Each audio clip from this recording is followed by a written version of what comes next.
Καλησπέρα και από μένα. Χαίρομαι πολύ που είμαι εδώ μαζί σας, που έχει ανοίξει αυτή η συζήτηση, που έχουν ακουστεί όλα αυτά τα πράγματα. Άνδρεια, σε ευχαριστώ πάρα πολύ, γιατί όπως είπες, είσαι εδώ για να συνδέσεις.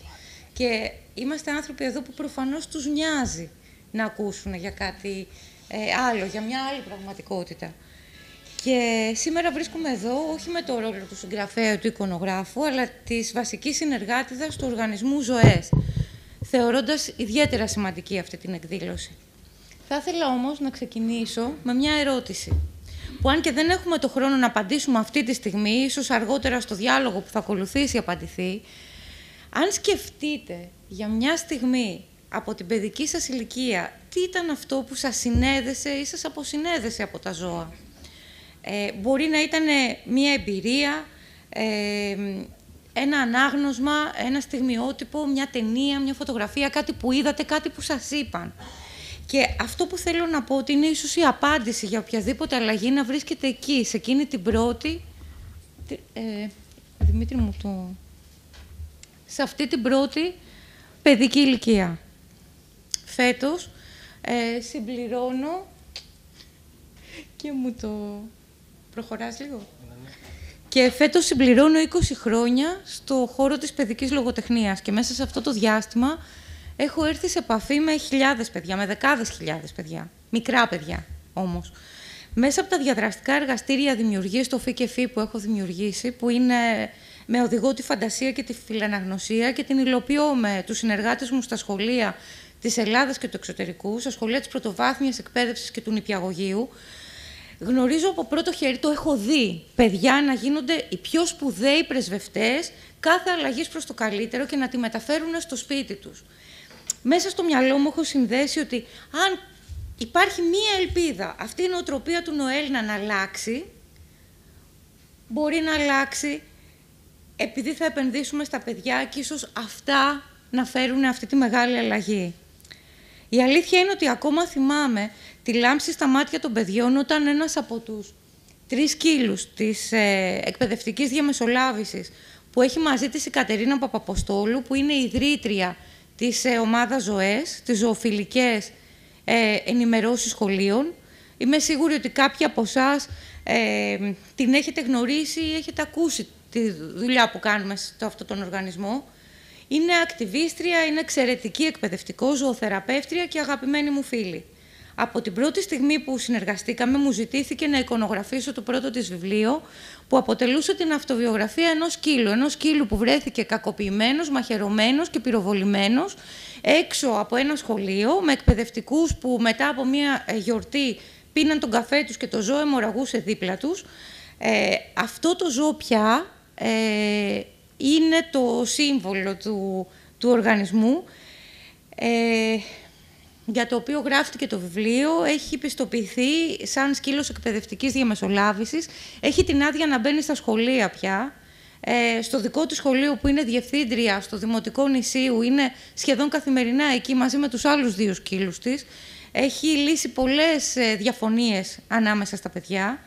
Και οι ΖΟΕΣ που δημιουργήθηκαν από την Κατερίνα το 2015 μέχρι σήμερα έχουν επισκεφθεί 700 σχολεία και έχουν ενημερώσει περισσότερους από 500.000 μαθητές, ακόμη και στις πιο απομακρυσμένες περιοχές της χώρας. Έχουν δημιουργήσει 16 εκπαιδευτικά προγράμματα που είναι όλα εγκεκριμένα από το Υπουργείο Παιδείας.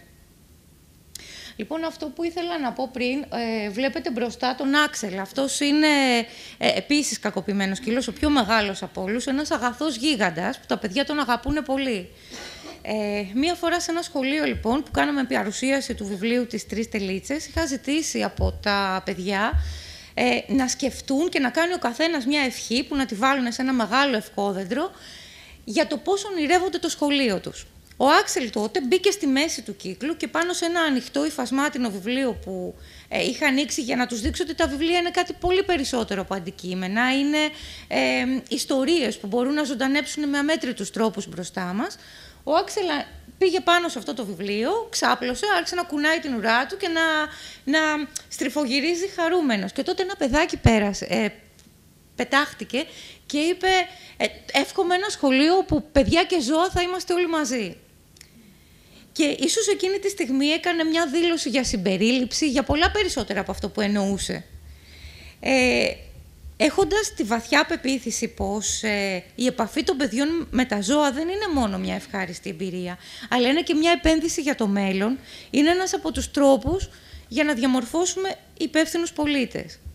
Ωστόσο, μέσα από και τη δική μου εμπειρία που έχω καταγράψει, είναι ότι από το σχολείο λείπουν σημαντικά μαθήματα.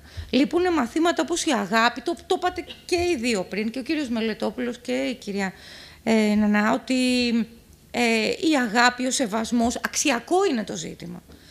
Η φιλοζωία, η ενσυναίσθηση, η ενσυνειδητότητα, η κριτική σκέψη, η ανάπτυξη της δημιουργικής φαντασίας των παιδιών θα μπορούσαν να είναι κύρια μαθήματα και να βγουν από αυτό το βιωματικό εργαστήριο που θα πάμε επειδή μας κάλεσε ένας διευθυντής σχολείου ή ένα σχολείο που έχει ενδιαφέρον για αυτό το θέμα και θα το κάνουμε μέσα σε ένα 2ωρο, που δεν θα, ακόμα και αν γίνει σεμινάριο επιμόρφωσης εκπαιδευτικών, που κάνουμε πάρα πολλά, είναι αμφίβολο αν θα μπορέσουν να τα τρέξουν και στην τάξη με την ύλη να τους πιέζει.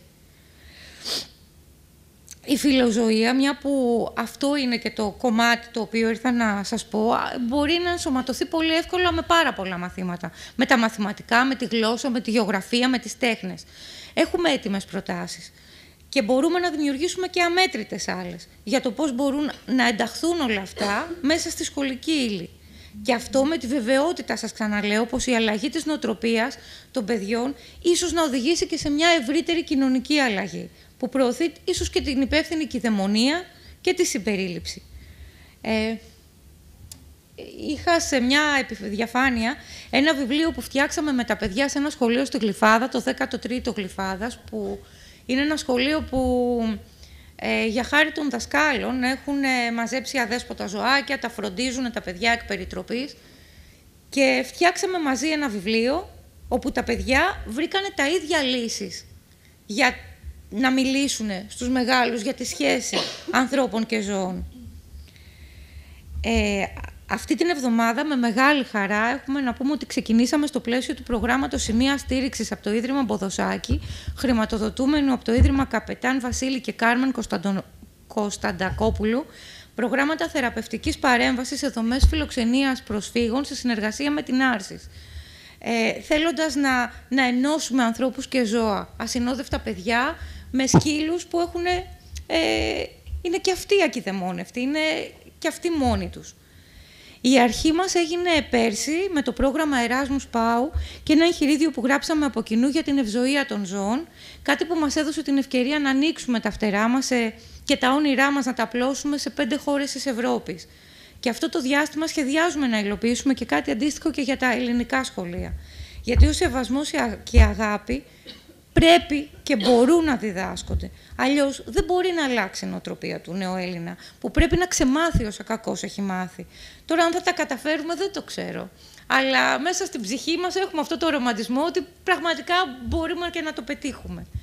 Οι ζωές θα παραμένουν πάντα αφιερωμένες σε εκείνο το σκυλί που το 2015 βρέθηκε αιμόφυρτο και τώρα πια είναι μια πριγκίπισσα με ένα δικό της παλάτι, ένα σχολείο ολόδικό της στην Νάουσα Ημαθίας, και θα είναι αφιερωμένα επίσης σε όλα τα παιδιά αλλά και σε όλα τα πλάσματα που ζουν σε δρόμους και κλουβιά ή με ανάξιους κηδεμόνες μέχρι να πάρουν τη θέση που τους αξίζει στην ελληνική πραγματικότητα. Γιατί αν όχι εμείς, τότε ποιος? Αν όχι τώρα, πότε? Σας ευχαριστώ.